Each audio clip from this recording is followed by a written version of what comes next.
Hi everybody, we are going to do a brain dump on our reference materials formula chart. So as you can see, we have only 3 formulas that are needed or provided for our 8th grade science STAR test, and we have so much blank space down below that we're going to use it all. So before we even start, go ahead and separate your bottom half, divide it into 2 parts, and then we're going to divide it into a total of 6 sections. So we're going to divide that into a total of 6 sections. So we're going to start off with our formula triangles because we have used the formula triangles to help us solve our problems. So each one of these formulas can be put into a triangle, and you'll see it has it written out on the left, and on the right side it has the letters that stand for what the formula actually is. So let's go ahead and just draw our triangles. I'm going to just draw 3 and then go back and fill them in. And whenever you get to the test, even if you don't remember this by memory, you have your little cheat notes. You have cheat notes on the right and on the left. So for density equals mass over volume. So we can put density equals mass over volume. And remember that when it's on top, so if we were solving for volume, but we were given mass and density, those go on top of each other and we divide. If it's side by side, so if we're solving for mass, but we have density and volume, we would multiply those. So side by side, multiply, on top, divide. Then we have average speed equals total distance over time. This is speed equals distance divided by time. So my speed is down here, distance over time. And again, we can put our divide and our multiply. Again, this is just easy to fill in if you're on a problem, but you're struggling with this to try to figure out how to divide and subtract and multiply or whatever else, you don't know what you're doing. You just plug it into the triangle. If I'm solving for t, I just can cover up my t or put a question mark. I plug in my numbers and I know if they're on top and bottom, I divide. All right, and then force equals mass times acceleration. This is also called the law of acceleration. So we're going to put this over here. This is Newton's second law, law of acceleration. Okay, so that leads us down to the bottom section. And each one of these is going to be a different little topic or unit of study in science. So let's just start here. We're going to throw in plate boundaries on this section. So we have basically 4 ways that our plates can move. 2 of them are similar. We'll start with convergent. So convergent collides. So I'm going to draw my arrows. I'm going to say convergent equals collide. And make this work for you. If the way I have it set up is not working for you, that's fine. Make it work for you. And when they collide, we get mountains.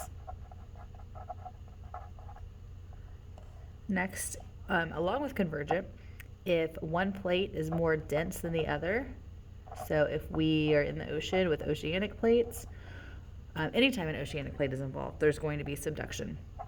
So this is subduction. When subduction occurs, we get 2 things. We get trenches. Ooh, that's an S, trenches. And we get volcanoes. Next, we're going to do divergent. Divergent divides. They move away from each other. Divergent. When my plates divide, my result is, if they are continental, if it's on continental crust, we get rift valleys, like the Great Rift Valley in Africa. Or if it's in the ocean with oceanic crust, we can get mid-ocean ridges.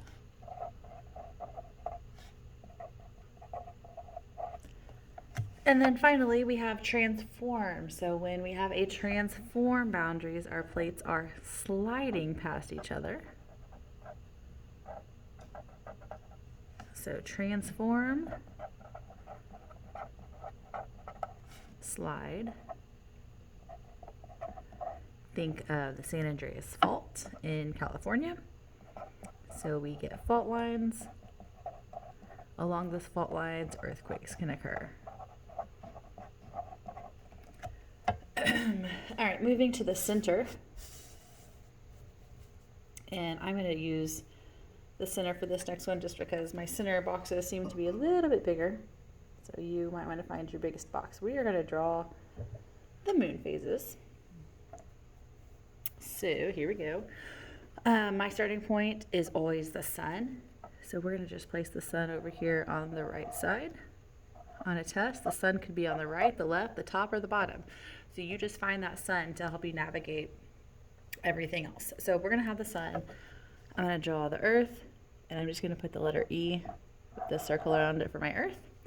I'm going to go ahead and draw my phases here. I'm going to set it up like this so I can try to make it as even as possible. Okay. And then I know that my moon is going to go counterclockwise around my earth.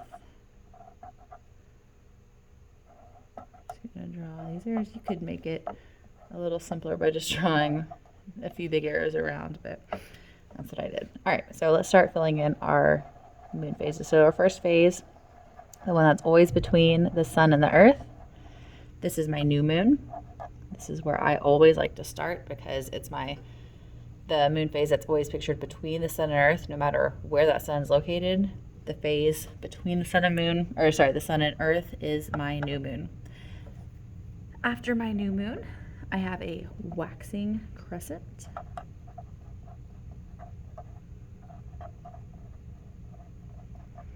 And this is light on the right side. Less than 50% is illuminated. After the waxing crescent, I come to my first quarter. This is when it appears to us on Earth that half of the moon is illuminated, but we know that the other half is completely dark of the moon. We don't see the dark side, so technically only 1/4 of it is showing. After our first quarter, we have our waxing gibbous.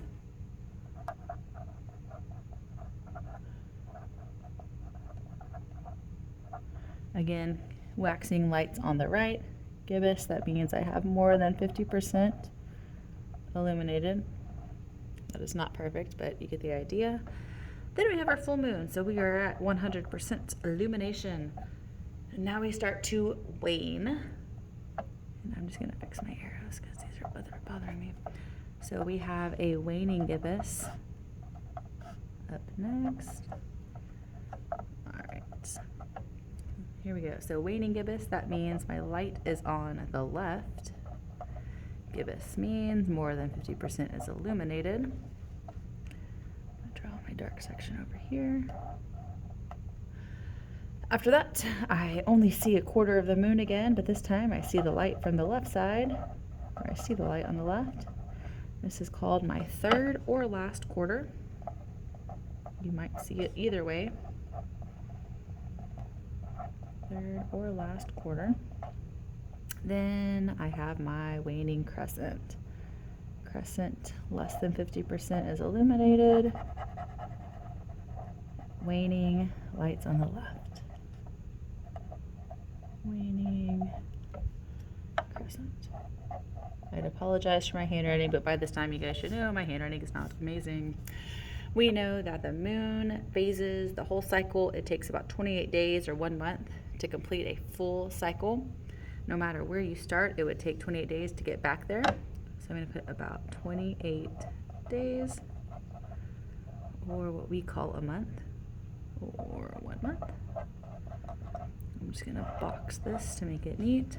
And then each phase lasts only about 3.5 days. So it's only about 3.5 days. On the STAR test, benchmark, etc., you will have to predict when the moon phases occur, much like you guys did on your unit test.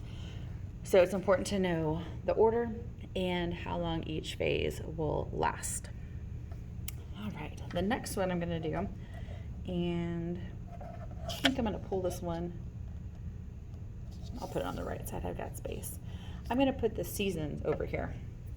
So for my seasons, we know part of the reason we have seasons is because our Earth revolves around the sun. The other reason is because of our Earth's tilt. So I'm going to draw my imperfect Earths going around the sun. I'm going to draw the axis tilted at 93.5 degrees, the best I can anyways.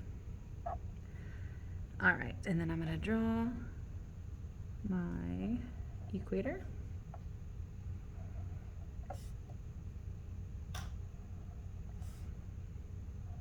Okay, and I leave that sun, Earth. Okay, I'm going to go ahead and draw this, my arrows, to show which way we are moving.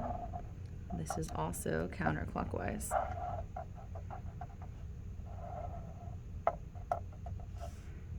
And again, it's a cycle, just like the moon phases, so it is never ending and ongoing forever and ever.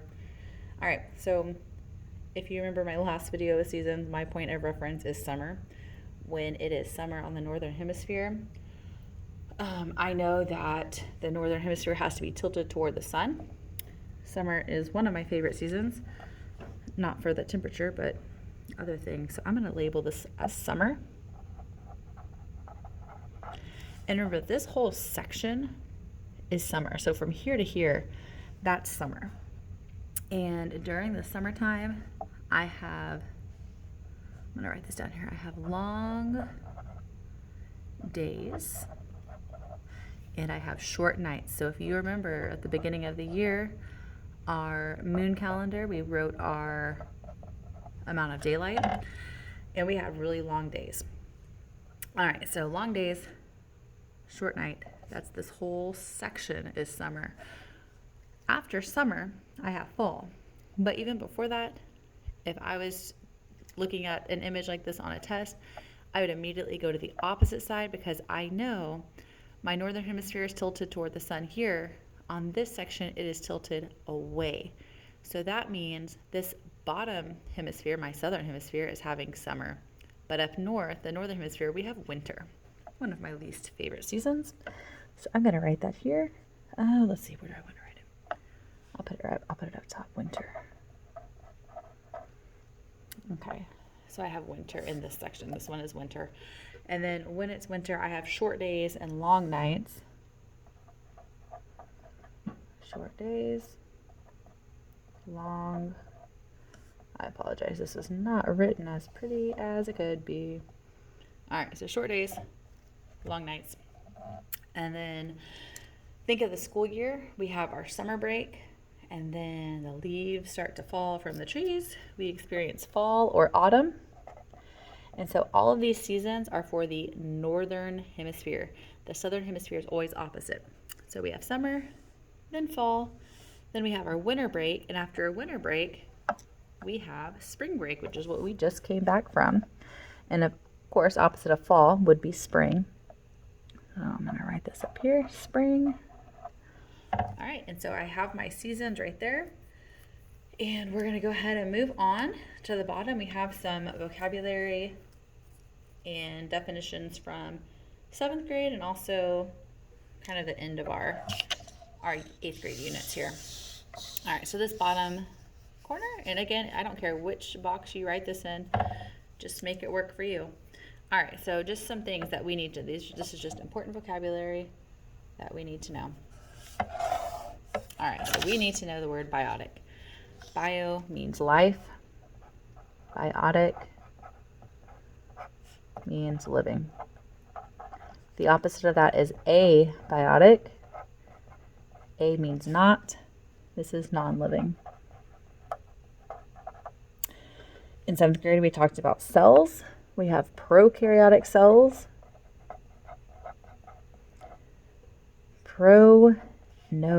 Prokaryotic cells have no nucleus. The opposite of that is a eukaryotic cell. Eukaryotic.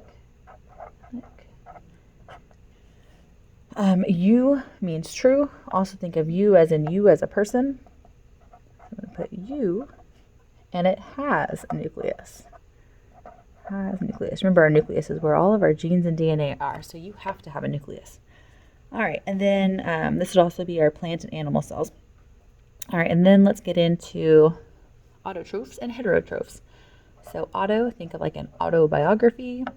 It is self-written. So autotroph, they make their own food. So autotrophs make own food. Opposite of that, we have heterotrophs. Heterotroph. Let's look at that H there and think H for hunt. They have to hunt for food.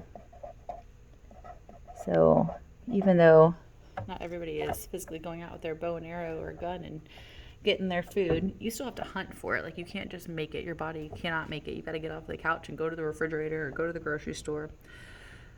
We have to get our food from somewhere else. Our body doesn't make it on its own. All right, and then we're going to have sexual and asexual. So this has to do with reproduction. So with sexual reproduction, there are two parents. And the most important thing here is that this creates diverse offspring. Diverse means different.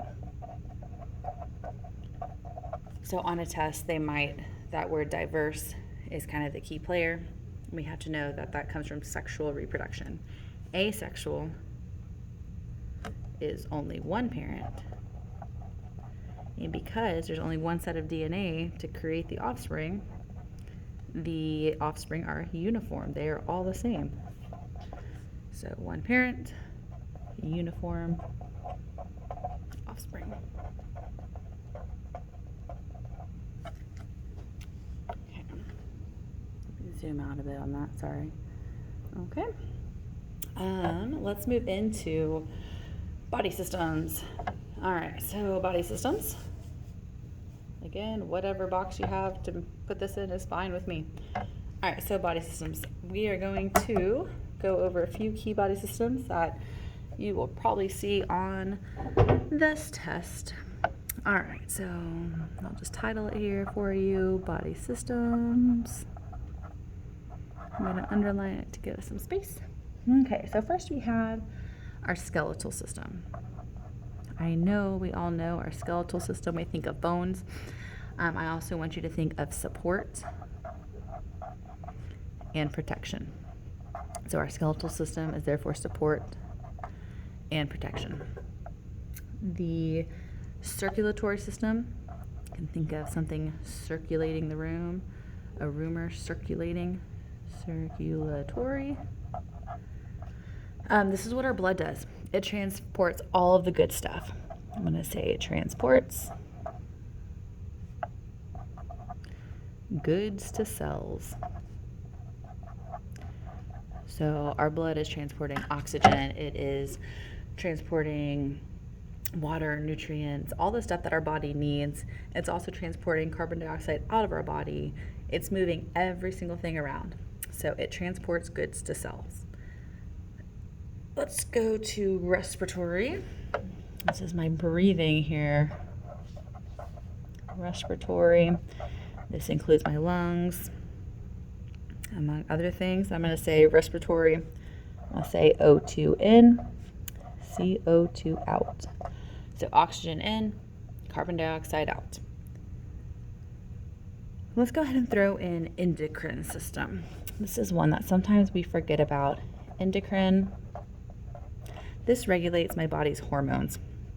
So I'm just going to write that all. It regulates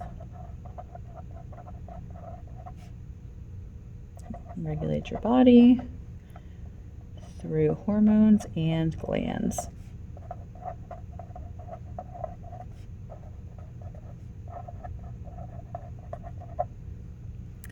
Okay, and then I think we're good on this section. That's our body systems. We're going to do one more with cells. And again, this is just what you should be dumping on your paper. It is your brain dump. It's basically, here's everything I know about science. Let me put it on here so that when my brain is fried at the end of this test, I can go back and look at this and check my work or refer to it if I get lost or need help. Okay, so let's talk about cells. All right, so let's just start with the boss. So in eukaryotic cells, our nucleus is in charge. Our nucleus is the boss. It tells everything what to do. Our nucleus contains genetic material, which contains chromosomes and DNA. So I'm going to put on here genetic material.